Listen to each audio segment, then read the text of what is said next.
5 years ago. I should have known better than to take the shift at Eclipse that night.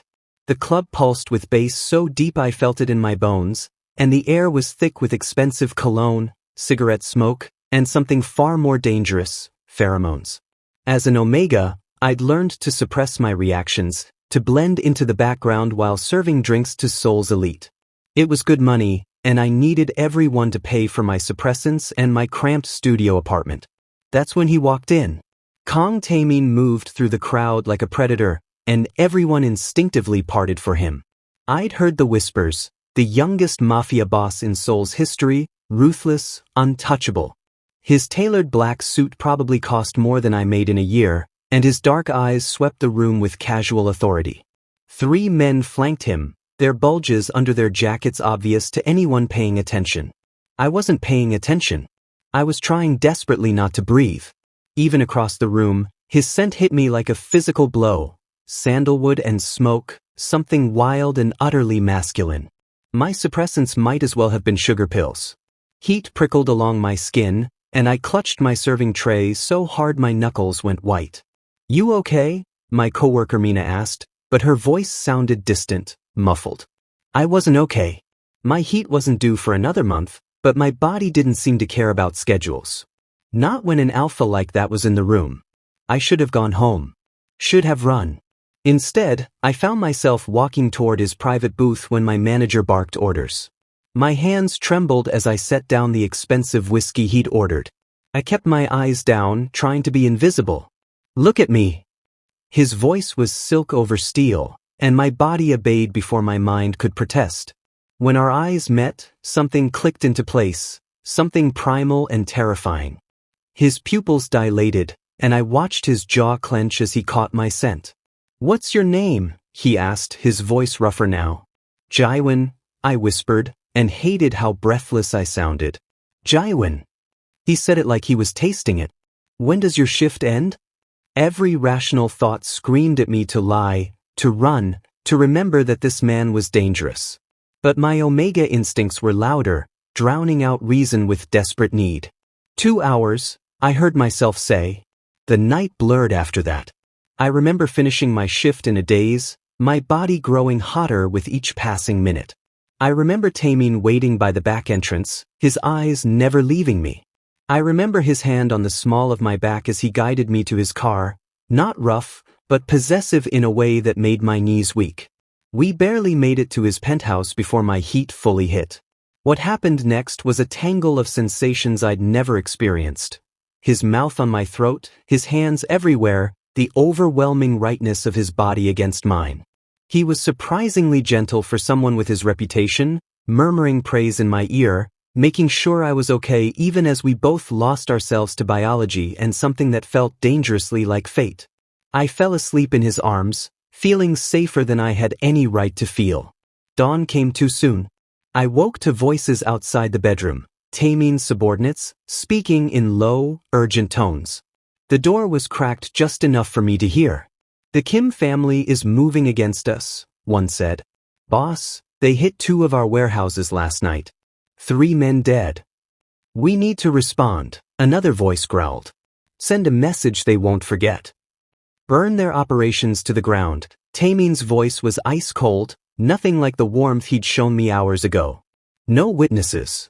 No mercy." My blood turned to ice water. 3 men dead. Warehouses burning. This was his reality, violence and blood and death. And I was an idiot for forgetting it, even for one night. I dressed silently, my hands shaking for entirely different reasons now. I slipped out while he was still in the other room planning destruction, taking nothing but my shoes and my shattered illusions. 3 weeks later, the pregnancy test showed 2 pink lines. I stared at it in my tiny bathroom, my reflection pale in the harsh fluorescent light. An Omega pregnant by a Mafia alpha. There were no good outcomes to this story. Either I'd be killed by his enemies, used as leverage against him, or trapped in his violent world forever. But as I pressed my hand to my still flat stomach, feeling nothing yet but knowing something precious was growing there, I knew what I had to do. I disappeared. Changed my name, withdrew my meager savings, and bought a bus ticket to Busan. In a small coastal town where nobody knew me, I found work at a small cafe and a room above a pharmacy. I took my prenatal vitamins and avoided other alphas and tried not to think about sandalwood and smoke. 8 months later, during a winter storm that knocked out the power, I gave birth in the local clinic. The pain was excruciating, but when they placed my son on my chest, small and perfect and mine, I wept with joy and relief. "His name?" the nurse asked gently. "Minho," I whispered, touching his tiny hand. "Kim Minho." He had Taemin's nose, I realized with an ache in my chest. But he was mine. Only mine. "I'll keep you safe," I promised him, kissing his forehead. "No matter what." I never let myself wonder if Taemin looked for me. Never let myself regret what could have been. This quiet life, just me and Minho against the world. It had to be enough. It had to be. Present day. "Mama, why does my teacher say I smell different?" I looked up from kneading dough, flour dusting my hands, to find Minho staring at me with those serious dark eyes. Taemin's eyes, though I'd never told him that. At 5 years old, my son was already showing signs of being an alpha. He stood straighter than other children, spoke with unusual confidence, and had an instinct for protection that sometimes frightened me. "You're special, baby," I said, smoothing his hair. "That's all." He frowned, unsatisfied, but the oven timer saved me from further explanation. This was my life now, our small bakery by the sea, the salt air mixing with the scent of fresh bread, Minho's laughter filling the spaces where fear used to live. But peace, I was learning, was always temporary. The letter came on a Tuesday. The bakery's landlord was selling the building, and my rent would triple. I read it 3 times, my hands shaking, watching my carefully built life crumble like day-old cake. "We'll figure it out," I whispered to myself, but the numbers didn't lie. I couldn't afford to stay. That's when my old culinary school friend Hannah called with an offer, head pastry chef position at Lumiere, an exclusive restaurant in Seoul. The pay was triple what I made now. It would mean going back to the city I'd fled, but we'd be in Gangnam, far from the districts where Taemin operated. Seoul was huge, I told myself. The chances of running into him were minimal. I should have known better than to gamble on chances. The transition was brutal. Seoul swallowed us whole with its noise and crowds and endless concrete. I enrolled Minho in Hanseong Academy, the only school near my work with spots available. I didn't research it properly, didn't realize until orientation that it was where Seoul's elites sent their children. Politicians' kids. CEOs' grandchildren. And apparently, the children of people wealthy donors wanted to impress. Minho's first day, I kissed his forehead and watched him march into the building with his little backpack, looking so small and brave it made my chest ache. "He'll be fine," I told myself and headed to work. The call came 3 hours later. "Mrs. Kim, there's been an incident." The principal's voice was tight. "Minho got into a physical altercation. We need you to come immediately." My heart stopped. I ran the 6 blocks to the school, arriving breathless and terrified. The principal's office was elegant and intimidating, all dark wood and leather. Minho sat in a chair, a bruise forming on his cheek, but his chin was raised defiantly. "Baby, what happened?" I knelt in front of him. "A bigger boy was hurting Sora," Minho said fiercely. "He made her cry. So I pushed him and told him to stop." Pride and fear warred in my chest. Of course my son would protect someone weaker. Of course he'd inherited that alpha instinct. "Mr. Kim, while we appreciate Minho's protective instincts," the principal said carefully, "physical violence is not tolerated. However, given the circumstances and that this is his first day, we're willing to let this go with a warning. Mr. Kang specifically requested." The door opened. Time stopped.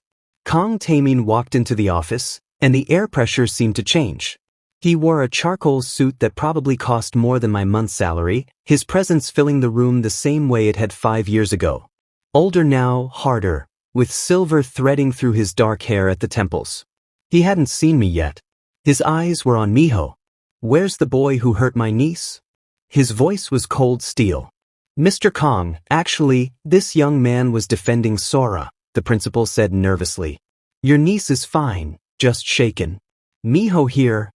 Taemin's gaze finally shifted to Minho, really looking at him for the first time.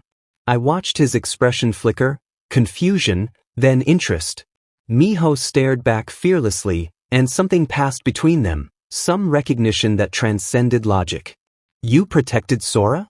Taemin asked, his voice gentler now. She's smaller, Minho said simply. The boy was being mean. Taemin's lips quirked in something almost like a smile. What's your name? Kim Minho. I needed to leave. Needed to grab Minho and run before? And your mother? Taemin's eyes moved past Minho, finding me for the first time. I watched recognition slam into him like a physical blow. His entire body went rigid, and his eyes, God, those eyes, burned through me with shock, anger, and something else I couldn't name. Jiwon. My name on his lips was accusation and question and disbelief all at once. The principal looked between us, confused. You two know each other? Taemin didn't answer. He moved closer to Minho, and my maternal instincts screamed. But he wasn't threatening, he was studying. His nostrils flared slightly, and I realized with horror what he was doing. He was scenting my son. I watched the exact moment it clicked. Taemin's eyes widened fractionally, his hand tightening on the back of the chair. Beneath Minho's emerging alpha pheromones, sharp and young and undeveloped, was something else. Something that carried traces of me, yes, but also something deeper. Something that connected to Taemin on a biological level that couldn't be denied. How old is he? Taemin's voice was barely controlled. I think we should discuss this elsewhere, I said quickly, standing and reaching for Minho. How old? 5, I whispered. The math was simple. Devastating. Undeniable. Taemin's jaw clenched so tight I heard his teeth grind. When he looked at me again, there was fury there, yes, but also hurt so raw it made my stomach twist. Mr. Kang, should I? The principal started. We're leaving, Taemin said flatly. All 3 of us. We have much to discuss. You can't just. I can. His eyes never left mine. And I am. 5 years, Jiwon. 5 years you kept my son from me. Minho looked up at me, confused. Mama? What does he mean? My heart shattered. Baby, it's complicated.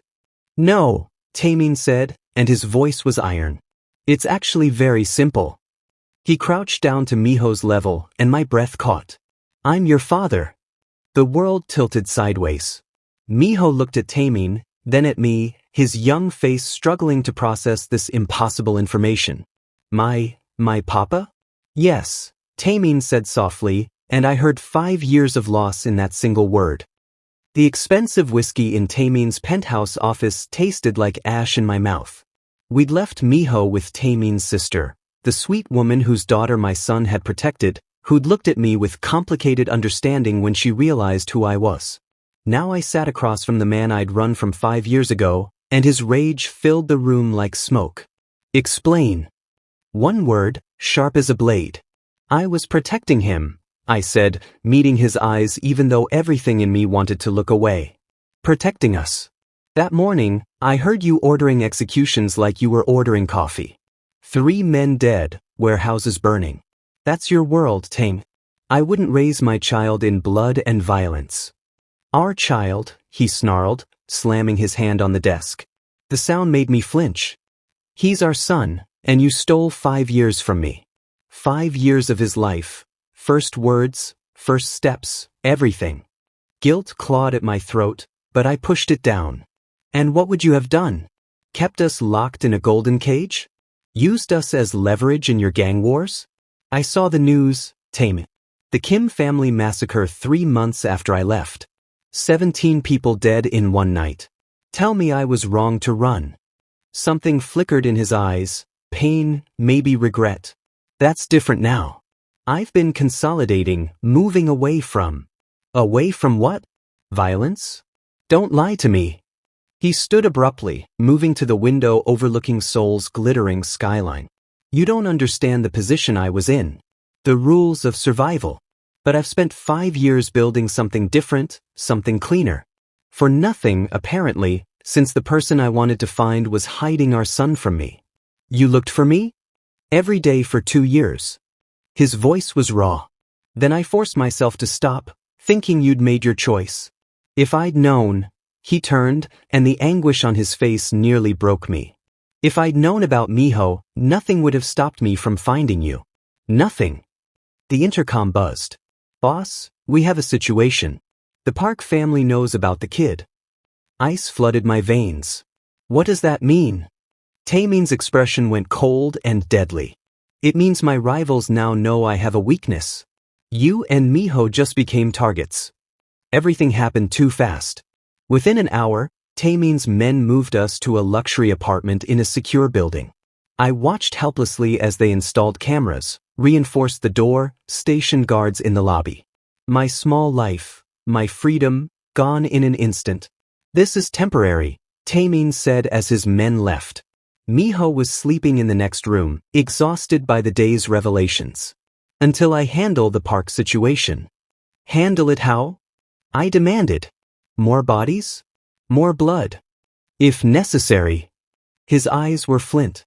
They threaten my son. There are consequences for that. He's not a pawn in your games. No, he's my son.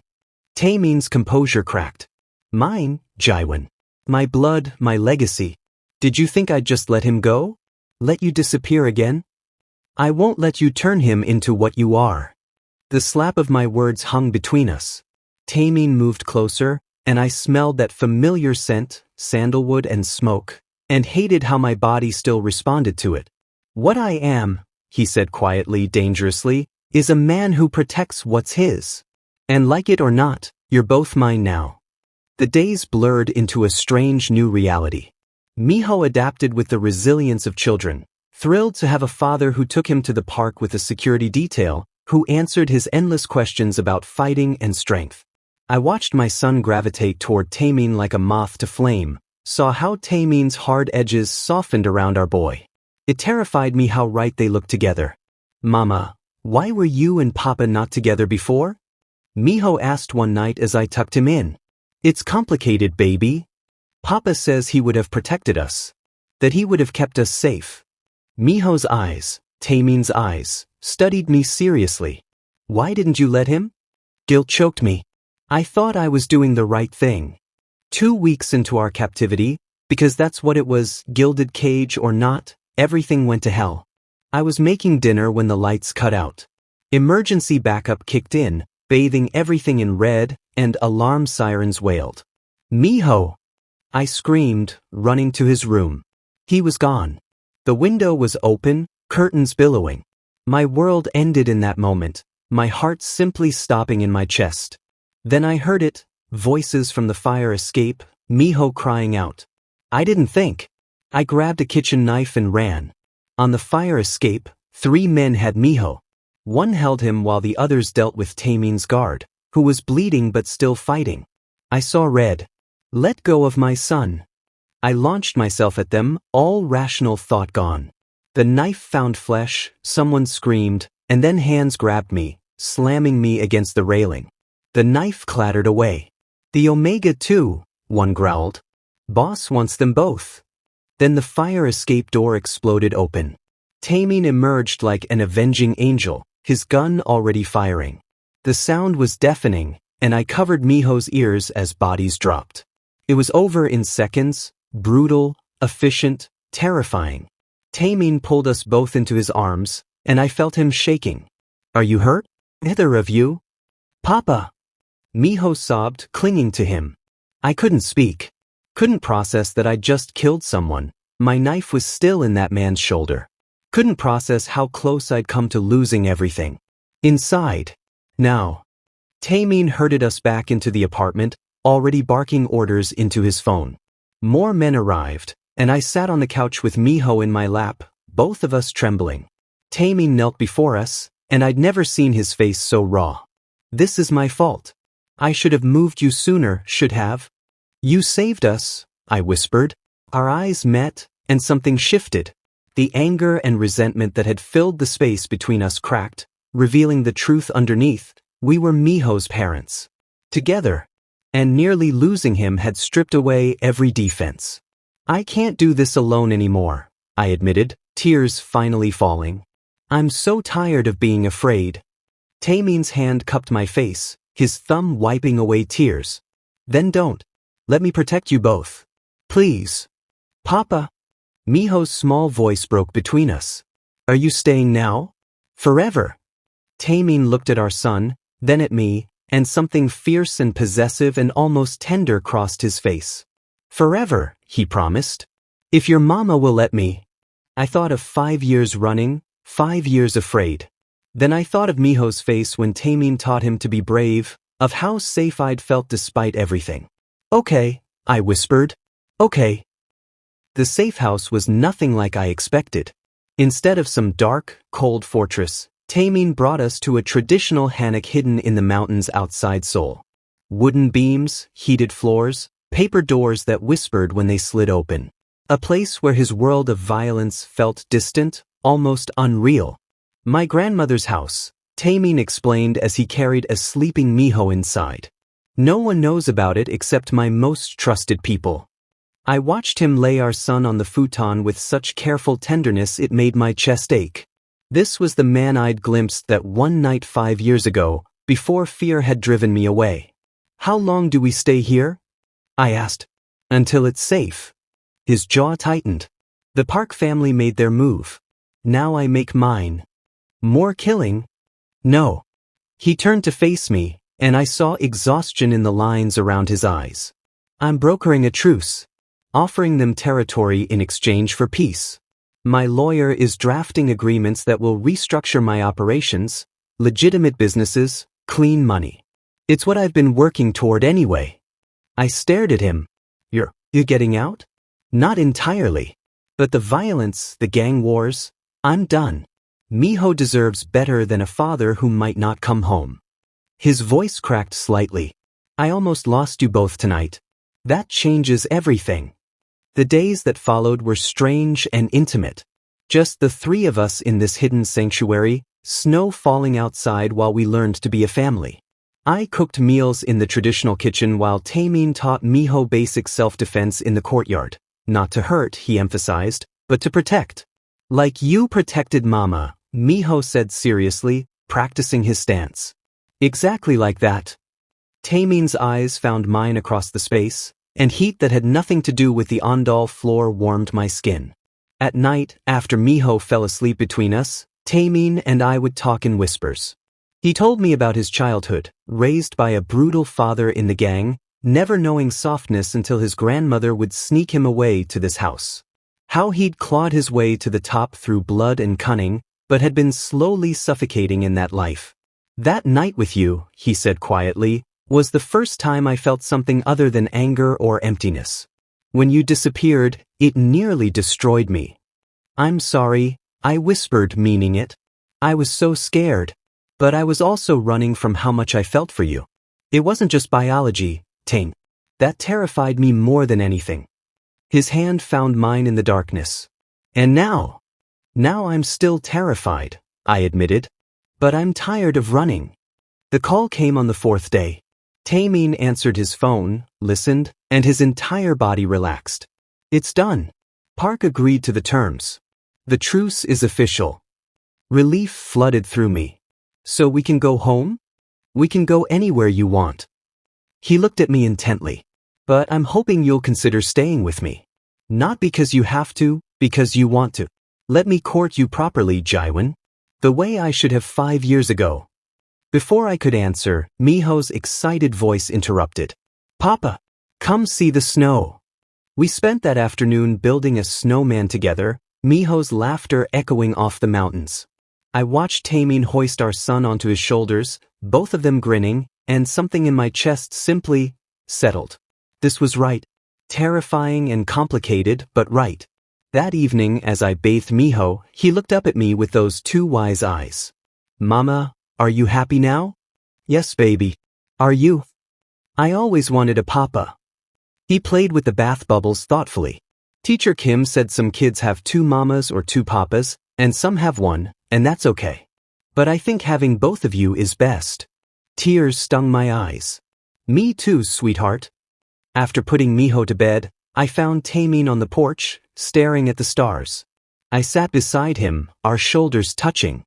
He called you Papa again, I said softly. Not the man or Mr. Kang. Papa. I know. His voice was rough with emotion. Every time he says it, I feel like I can breathe again.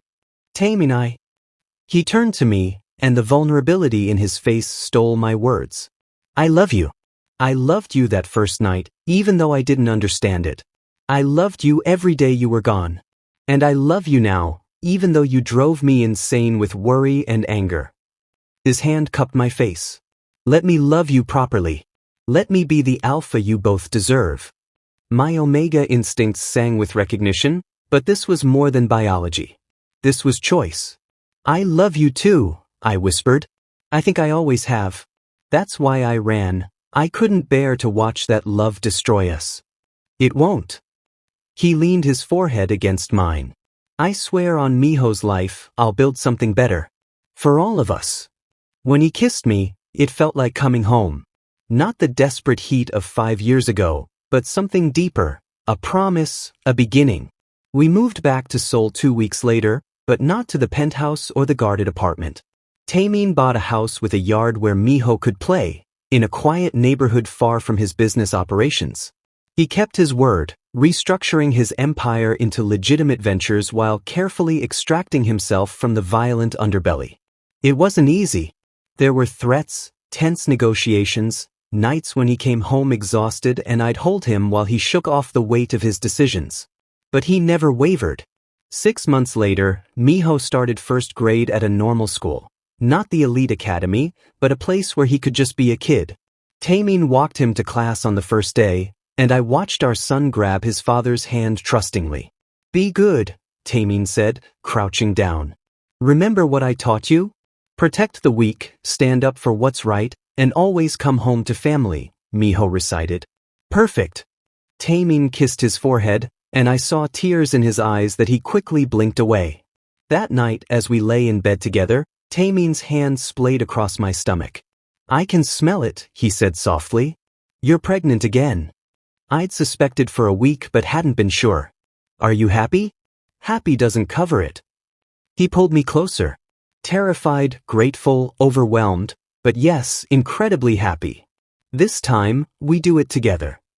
This time, he agreed, and every time after. You, me, Minho, and whoever else joins our family. I'm not going anywhere, Jiwon. Ever. I believed him. Finally, completely, I believed him. From the next room, I heard Minho talking in his sleep. Love you, Papa. Love you, Mama. We love you too, baby, I whispered into the darkness.